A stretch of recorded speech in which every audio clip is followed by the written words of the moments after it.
Hi, this is Nick the Geek. I've been contributing to a few radio stations lately, talking about Covid-19 pretty much all the time, as it's the only thing going on.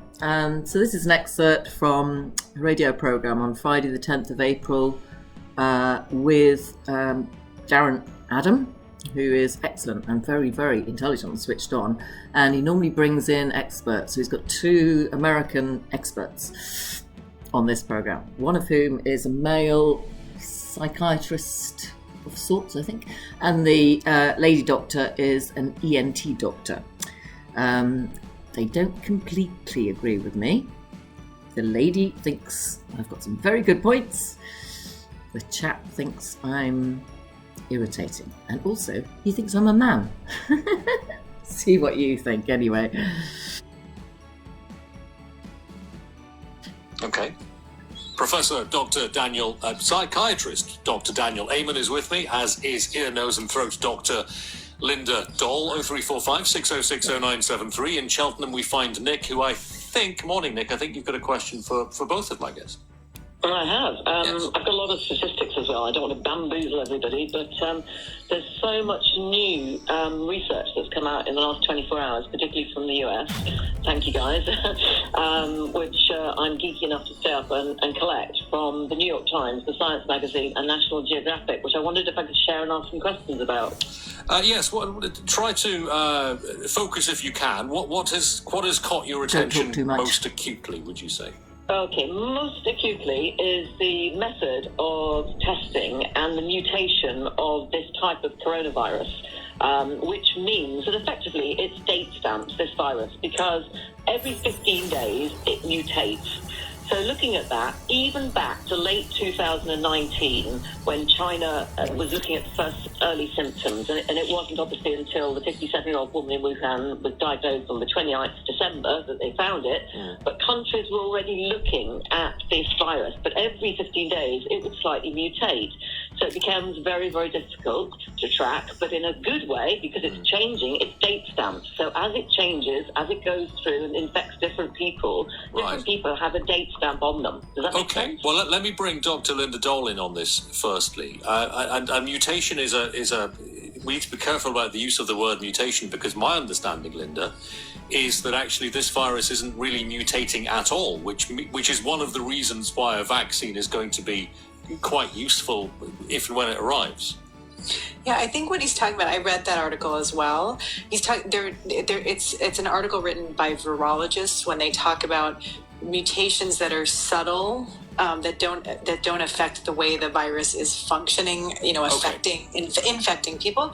It's just subtle differences in the genetic code, because it's a messenger RNA, which is kind of technical, but it can help with tracking. Right. So those kinds of mutations are not mutations that necessarily affect the way it infects people. So there are subtle changes which would give rise to the signature effect that Nick was talking about. Okay. Exactly right. Yeah. So, and those are used for tracing. So what he's the infections in Washington State in the United States, they traced back to China, and the infections in New York, they actually traced back to Europe. Right. And so, Nick, what did you think when you read that? What did you think? What were your conclusions? Okay, so what I was concerned about, obviously, is the early origination of where it came from, and as your guest very rightly said, Linda, rightly said, it looks as though it probably was more via Europe. And there's a chap, and he's a very good virologist, Mr. Zimmer, who's been writing about this in various National Geographic, New York Times, various things. But what it does bring to light is that if you have previously had SARS, or in some cases had 4 or 5 of the more common coronaviruses, like the common cold, this might give you a false positive on the types of tests that our government is looking to do. The antigen tests would come up potentially with a false positive based on what's called IgM and IgG. Very simply, it means whether you've been recently infected, which would mean that recent antibody would only show for 5 or 6 days. That's an IgM.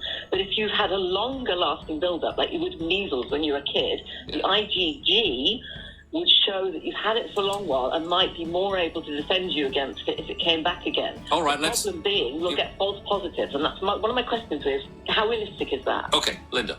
Yeah, I can answer this. What you said antigen test, but it's actually an antibody test. And the IgM immunoglobulin is the first antibody that shows up in most of our systems when when your body's first starting to identify the virus, and then that your body starts producing a more long-term antibody called IgG, which can stay in your body, and nobody knows how long it will stay in your body. But for the SARS virus, they found that it lasted about 2 to 3 years. The MERS antibody only lasted about a year or so.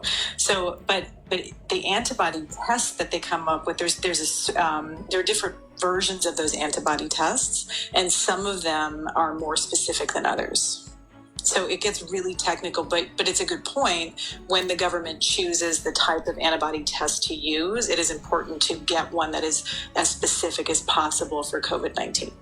And then you would bypass those, the fact that you would have positivity to the other viruses. So they're more specific, and more the ones that use molecular biology are more likely to be more specific for COVID-19. Nick, it sounds like you do a lot of research into this. I do, because I had a pre-myeloma diagnosis about 2 weeks before COVID-19, and I've had to self-teach myself hematology and serology in order to diagnose. Right. And it sounds like you're across that. Dr. Daniel Lehman, I just want to bring you in on this. It doesn't sound like it's doing Nick any harm at all to be doing all of this research and to spend as much time as possible researching what is happening. And Nick is doing fine on that. But is there a downside if someone were to spend a great deal of time almost obsessing about this? Or can you never have too much information? No, you can have too much information, especially from unreliable sources. So I always tell my patients, find sources you trust. Times. So for me, I like Johns Hopkins website. I like the Mayo Clinic's website. Unreliable. I like the CDC's website. Finding things you trust, because even major media outlets, sometimes they just get it wrong and can cause you to have a lot of anxiety. So I think if people heard this virus is mutating every 15 days, they're like, oh, the world is going to end. But then to hear Linda explain it in a thoughtful, helpful way, it's like, time sounds interesting, but we're still going to be able to conquer it. Okay. So, I wasn't thoughtful or helpful. I've caused alarm. I'm a man. But Linda understands me. She just thinks I'm male. So, that was LBC.